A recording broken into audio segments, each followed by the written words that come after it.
नमस्कार विद्यार्थी मित्रांनो, स्वागत आहे तुमचं औद्योगिक प्रशिक्षण संस्था महाराष्ट्र या महाराष्ट्राच्या एकमेव विश्वसनीय चॅनलमध्ये. आजच्या व्हिडिओमध्ये आपण पहिला राऊंड का महत्त्वाचा आहे, किती ऑप्शन्स द्यायचे आहेत, कंपल्सरी ऑप्शन म्हणजे काय, ऑप्शन्स बदलता येतात का, अशा एकूण या 4 प्रश्नांवरती सविस्तर माहिती घेणार आहोत. चला तर मग आजच्या व्हिडिओला सुरुवात करूया. या ठिकाणी डिस्क्लेमर दिलेला आहे, डिस्क्लेमर तुम्ही वाचून घ्यायचा आहे. सगळ्यात पहिला महत्त्वाचा प्रश्न, पहिला राऊंड का महत्त्वाचा आहे. तर ITI मध्ये ज्यावेळेस तुम्ही ॲडमिशन घेण्यासाठी इच्छुक आहात त्यावेळेस तुम्ही ऑप्शन फॉर्म जो आहे तो भरणं गरजेचं असतो.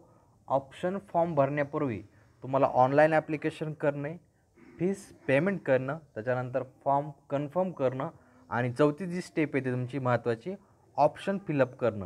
म्हणजे ज्या ठिकाणी तुम्हाला ॲडमिशन घेण्याची इच्छा आहे त्या ठिकाणी ॲडमिशन मिळवण्यासाठी तुमचे एकूण 4 राऊंड्स ऑनलाईन पद्धतीने कॉम्प्युटर ऑपरेटेड प्रोसेसद्वारे घेतले जातात. याच प्रोसेसला काय म्हटलं जातं, centralised online ITI admission process, हिला म्हणतात कॅप राऊंड. या कॅप राऊंडच्या थ्रू तुमचे ॲडमिशन्स कन्फर्म केले जातात. या जे कॅप राऊंड होतात ते एकूण 4 कॅप राऊंड होत असतात. तर पहिला जो राऊंड आहे तो खूप महत्त्वाचा असतो, कारण की जास्तीत जास्त जागा या राऊंडसाठी अवेलेबल झालेल्या असतात. म्हणजे फॉर एक्झाम्पल, उदाहरणार्थ, तुमच्या जर एखाद्या कॉलेजमध्ये इलेक्ट्रिशियन या ट्रेडच्या 20 जागा असतील तर 2 जागा IMC सीट असतील आणि इतर जागा सेकंड आणि थर्डसाठी असतील. म्हणजे जवळजवळ पहिल्या 10 सीट्स ज्या असतील, 20पैकी 10 सीट्स या पहिल्या राऊंडसाठीच अवेलेबल केल्या जातात. ठीक आहे. आणि एखादं सीट IMCचं सुद्धा भरलं जातं. म्हणजे जवळपास अर्ध्या सीट्स पहिल्या राऊंडमध्ये भरल्या जातात. म्हणून पहिला राऊंड खूप महत्त्वाचा असतो. ठीक आहे. दुसरा महत्त्वाचा प्रश्न, किती ऑप्शन्स द्यायचे. तर सगळ्याच मुलांनी लक्षात घ्यायचं आहे की जेवढे जास्त ऑप्शन दिले जातील किंवा तुम्ही द्याल तेवढे जास्त तुमचे नंबर लागण्याचे चान्सेस जास्त असणार आहेत. एकूण जास्तीत जास्त ऑप्शन तुम्ही किती देऊ शकता पहिल्या राऊंडसाठी. तर पहिल्या राऊंडसाठी तुम्ही 100 ते 200 ऑप्शन्स देऊ शकता. ठीक आहे. कमीत कमी तुम्ही 100 ऑप्शन्स देणं गरजेचं आहे. या 100 ऑप्शनपैकी तुम्हाला जो ट्रेड पाहिजे तो आणि तुम्हाला जे कॉलेज पाहिजे ते व्यवस्थितरित्या तुम्हाला काय करायचं आहे, चेक करून निवडायचं आहे.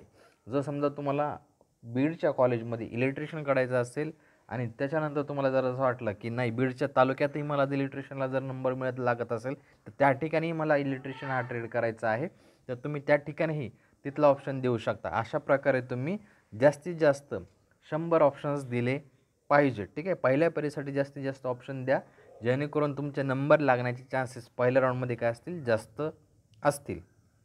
त्यानंतर कंपल्सरी ऑप्शन म्हणजे काय.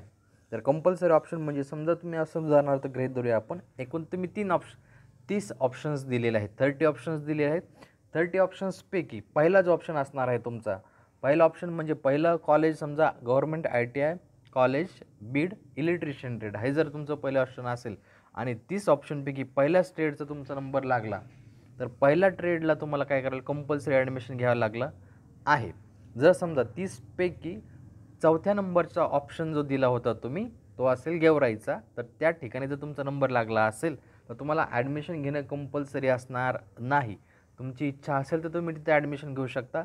जर तुम्हाला वाटत असेल की मला या ठिकाणी ॲडमिशन घ्यायचं नाही तर त्या ठिकाणी तुम्ही ॲडमिशन नाही घेतलं तर तुम्हाला सेकंड राऊंडला कॅरी फॉरवर्ड केलं जाणार आहे. पण जर तुमचा पहिल्या राऊंडमध्ये पहिल्याच ऑप्शन नंबर लागला आणि तुम्ही ॲडमिशन केलं नाही तर तुम्हाला सेकंड राऊंडसाठी ग्राह्य धरलं जाणार नाही. सेकंड राऊंडमध्ये तुम्हाला कॅरी फॉरवर्ड केलं जाणार नाही. ठीक आहे. याला काय म्हटलं जातं, कंपल्सरी ऑप्शन असं म्हणतात. शेवटचा प्रश्न, ऑप्शन्स क्रम महत्त्वाचा का आहे, ऑप्शनचा सिक्वेन्स का महत्त्वाचा आहे. बघा, तुम्ही 30 ऑप्शन्स दिलेत, त्याच्यामुळे वेगळे ऑप्शन्स तुम्ही दिलेले आहेत. वेगळ्या ऑप्शन्समध्ये तुम्ही काही ठिकाणी इलेक्ट्रिशियन दिलं असेल, काही ठिकाणी वायरमन दिलं असेल, काही ठिकाणी आणखी एखादा कोर्स वगैरे दिला असेल, तर त्याचे सिक्वेन्समध्ये तुमची सगळी सिक्वेन्स महत्त्वाची. नंतर पहिल्या ऑप्शनपैकी तुमचा पहिला ऑप्शन नाही लागला तर सेकंड ऑप्शनवरती तुमचं कॉम्प्युटर तुम्हाला सर्चमध्ये सेकंड ऑप्शन ट्राय करेल, थर्ड ऑप्शन ट्राय करेल, फोर्थ ऑप्शन ट्राय करेल.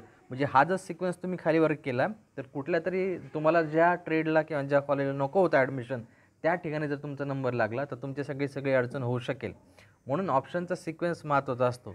बऱ्याच विद्यार्थ्यांचा काहीतरी ऑप्शन्स दिलेले असतात, त्यांचं कुठल्याही गोष्टींचं नक्की गोष्टी केलेल्या नसतात, कन्फर्म केलेलं नसतं की मला इथं करायचंच आहे का नाही. आणि अशा वेळेस नंबर लागतो. मग ते विद्यार्थी म्हणतात, हा जर राऊंडला मला नंबर लागला आहे तर तुम्हाला सेकंड राऊंडमध्ये बदलून मिळेल का, किंवा हा कोर्स मला बदलून मिळेल का, किंवा हा ट्रेड बदलून मिळेल का, किंवा कॉलेज बदलून मिळेल का, किंवा माझं ट्रान्सफर होईल का. तर अशा कुठल्याही गोष्टी ITI ॲडमिशन प्रोसेसमध्ये होत नाहीत.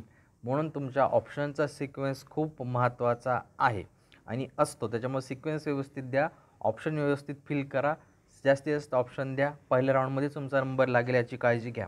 ठीक आहे. यानंतरही तुमच्या मनात काही शंका असतील, काही समस्या असतील, काही अडचणी असतील, काही डाऊट असतील तर कमेंट बॉक्समध्ये जा आणि बिनधास्त कमेंट करा. तर सर्व कमेंटचं उत्तर आम्ही तुम्ही केलेल्या कमेंटची उत्तरं या व्हिडिओच्या अंतर्गत सगळ्या कमेंटची उत्तरं देत असतो. व्हिडिओ आवडला असेल तर व्हिडिओला नक्की लाईक करा. चॅनलवरती पहिल्यांदा आला असेल चॅनल नक्की सबस्क्राईब करा, ज्याने आमची थोडीशी मदत होऊ शकेल. व्हिडिओ आवडल्याबद्दल, व्हिडिओ पाहिल्याबद्दल तुमच्या मनापासून खूप खूप आभार.